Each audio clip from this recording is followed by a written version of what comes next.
आनंदाचा पूर आला. त्या आनंदाचा, त्या सुखाचा आधी बी सांगता येत नाही आणि त्याचा अंत बी सांगता येत नाही. अशा पद्धतीचा जिकडं तिकडं आनंद झाला. पण सगळेच आनंदित व्हायचं काही कारण नाही. काही काही ठिकाणी दुःख बी झालं, कारण सगळ्या पद्धतीचे लोक आहे. काय दुसऱ्याच्या दुःखात, दुसऱ्याच्या सुखात दुःख मानणारे असे बी लोक आहेत आणि दुसऱ्याच्या सुखात दुःख मानणारे लोक आहे. दोन्ही पद्धतीचे लोक आहे. साधू महापुरुष कसे, आपण जर दुःखी झाली ते बी दुःखी होत.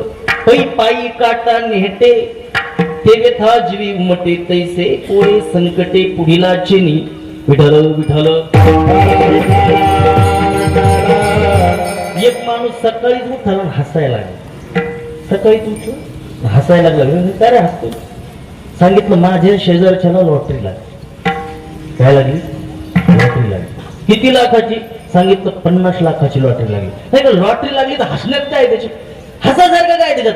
त्यांनी सांगितलं लॉटरी लागली, पण ज्या तिकिटाने पैसे भेटणार होते ते तिकीटच हरवलं. म्हणजे असे बी लोक आहे. म्हणून देव प्रगट झाला, पण सर्वच ठिकाणी आनंद झाला नाही. काही ठिकाणी कलह बी झाला आणि कुठं कुठं तर महाराज अशा पद्धतीचा परिणाम आला की कंसाच्या घरी काय झाला? दुष्टाचरण.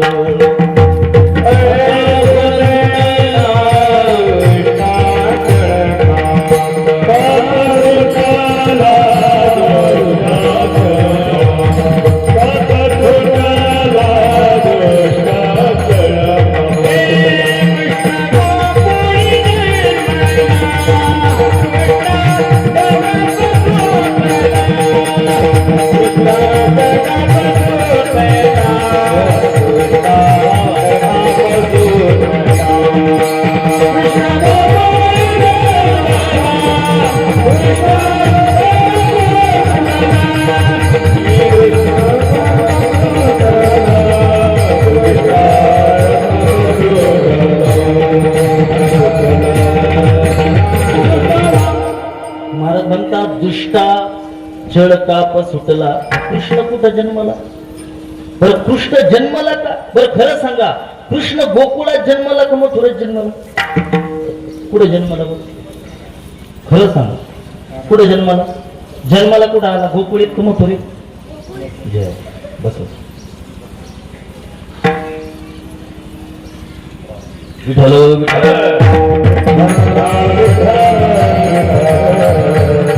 आपण जर भागवत वाचलं, व्यासांना विचारा, नामदेव महाराजांना विचारा, ते तर म्हणते मथुरेत जन्माला आला. खरी गोष्ट काय? कुठे जन्माला आला? अहो ते बंदी खाण्यात जन्माला आला. ज्याला लोक घाबरते अशा ठिकाणी देव अवतीर्ण झाला. त्याची सुरुवातच जलातून.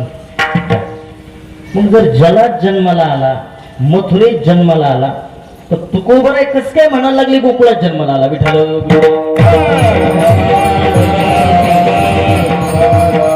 परत एक प्रश्नात प्रश्न, तो जन्माला आला का अवतीर्ण झाला? काय देव कधी जन्माला येत नाही महाराज. जन्म आणि कृष्ण, परमात्मा आणि जन्म एका अधिकरणामध्ये येत. काय जन्म तुमचा आमचा, मग तुमचा आमचा होत. देवाचा जन्म होत नाही, देव अवताराला येतो. काय आव उप सर्व पूर्व तृ करणे धातूला प्रत्यय लागले तर अवतार होत. अवतार म्हणजे खाली येणं. व्यापक तत्व एका ठिकाणी येत जगाला आनंद देण्यासाठी. काय पण तुकाराम महाराज असं कसं काय म्हणायला लागले बरं? गोकुळात आला. त्याचे अनेक पद्धतीनं उत्तर देता येते. मी तुम्हाला एक तार्किक उत्तर देतो. मला सांगा, जरी मथुरेत जन्माला आला, पण पाहिलं त्याला सगळ्यात अगोदर कुठं पाहिलं? गोकुळात पाहिलं. मथुरेत कोणी पाहिलं का? जरी त्याच्या आईनं पाहिलं. देव प्रगट झाला. प्रगट झाल्याच्या नंतर सगळं सांगितलं देवकीना. सोडा सोडा मिठी, लपवा लपवा गोकुळ नाही, त्या ठिकाणी नंदाच्या घराला, मजनी गोकुळाला, हे सगळं सांगितलं. हा सगळा इतिहास झाला. देवाला तिथं नेऊन सोडलं. ती माया प्रगट झाली, तिला इकडे आणलं. पण इतकी प्रोसेस झाल्याच्या नंतर देवानी आई वडिलांची सुद्धा लोड शेडिंग करून टाकली डोक्यामध्ये. कंसाला तर काहीच माहित नाही. अहो पहारेकरी सुद्धा जाताना सगळे झोपी घातले होते देवाने. वसुदेव परत येईपर्यंत कोणालाच भान नाही. काय म्हणजे पाहिलं सगळ्यात अगोदर कुठं पाहिलं? गोकुळात पाहिलं.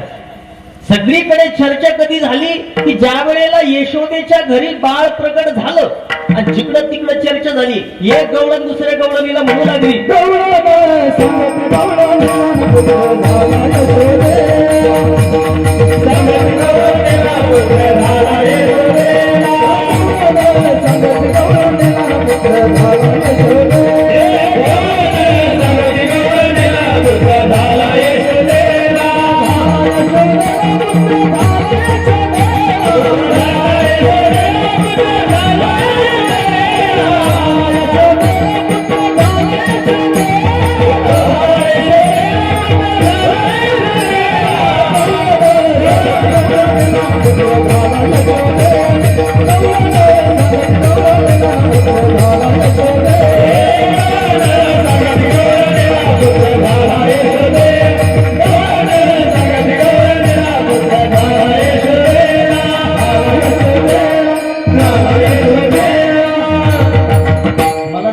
काय की सगळीकडे बातमी पसरली कुठून?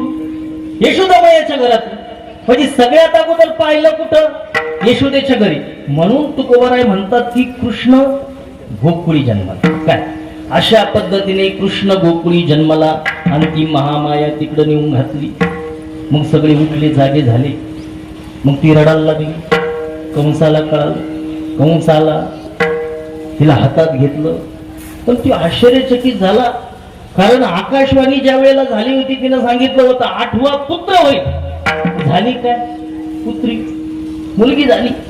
सांगितलं तरी सोडणार नाही. हातात घेतलं आणि गरगर फिरवलं. खाली आपटणार, ते हातातून सटक काय आणि वर अष्टभुजा तिने धारण केलं. जगदंबेचं स्वरूप धारण केलं. सांगितलं मला काय मारतो गाढवा, मला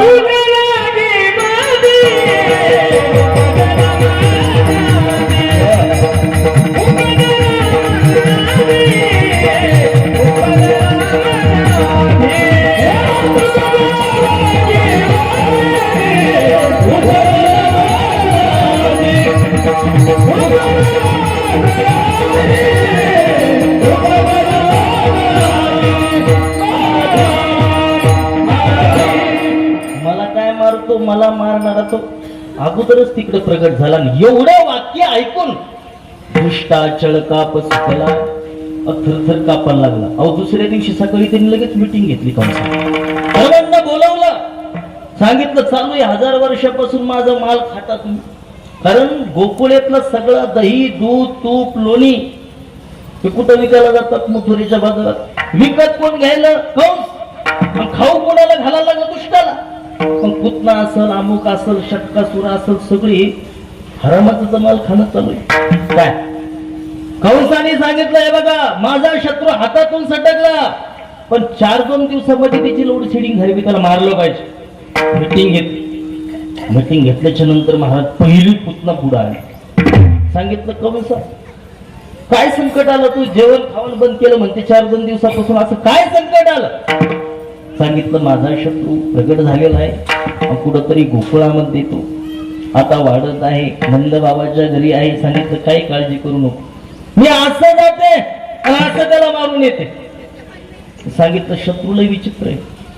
पुतना बलाढ्य राक्षसीन महाराज पुतना, पण तिनं असं एक चांगलं सुंदर स्वरूप धारण केलेलं आहे. आणि पुतना निघालेली महाराज कुणाकडे? कृष्णाकडे मारण्यासाठी. पण पुतनेनं जात असताना अगदी सुंदर स्वरूप धारण केलं. आपल्या स्तनामध्ये हलहल विष भरलेला आहे. पण ते नंद बाबाचा वाडा शोधित शोधित शोधित त्या ठिकाणी नंद बाबाच्या घरी गेलेली आहे. आणि दरवाजातून आवाज द्यायला सांगितलं, यशोदे.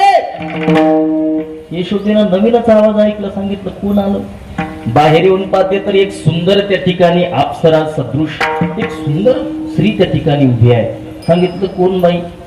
सांगितलं मला ओळखीत नाही, मला ओळखीत नाही. अगर आपण लहानपणच्या मैत्रिणी ना, सोबत शाळेत होतो, 1ली, 2री, 3री, मच्छगरी कॉलेजला बी सोबतच होतो.